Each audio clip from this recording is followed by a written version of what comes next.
All right, so today I'm going to show you a very nice trick, which unfortunately requires a spectator for the true impact of it all, but that's okay. I can show you how to do it, and then you can do it and amaze all of your friends.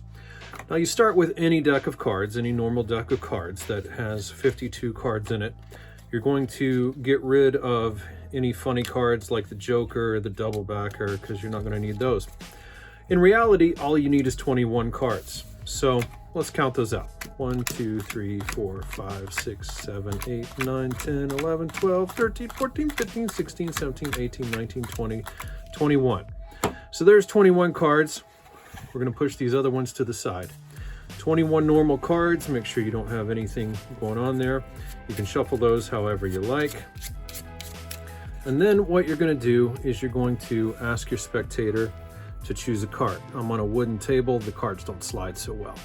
So let's just say that it ends up being that card. They are not going to show you this card.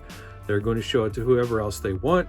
They can show it to themselves. They just have to memorize it.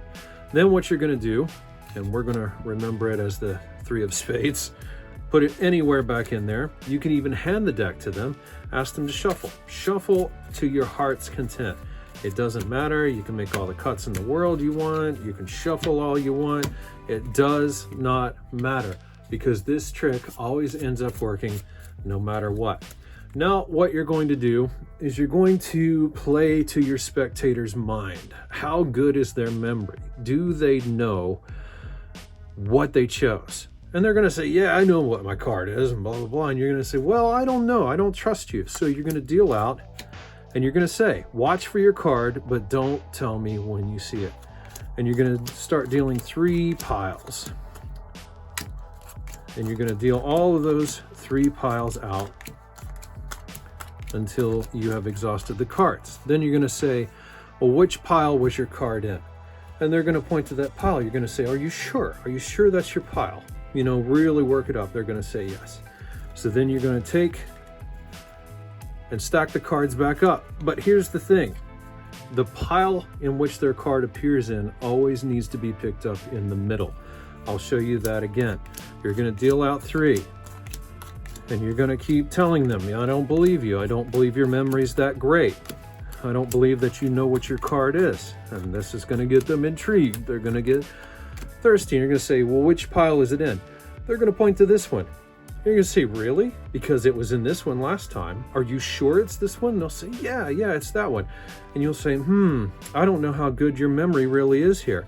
How could it be this one? You're going to take their pile, put it second in position, take that one on top. So now it's going to be second.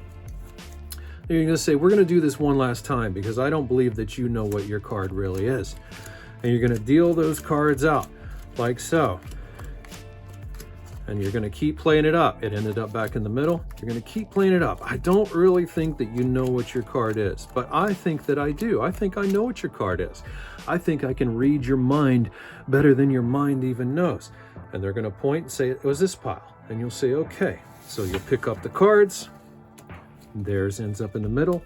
And then this is where it comes into play, because it will always be number 11. And you can say, does the number 11 have any association to you? You know, you put some mentalism into things.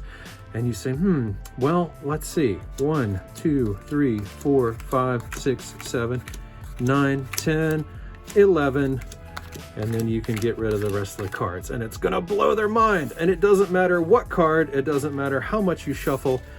Number 11 is always going to be their card if you go in the proper and correct order. So there it is, my friend, 21 and 11, 21 cards, 11th position, as long as you do it right. I appreciate you watching. You can share this with a friend, blow their mind, practice it, and have a good trick to add to your repertoire there. Thank you so much. Like, share, subscribe, do whatever you want to do, and I will see you in the next one.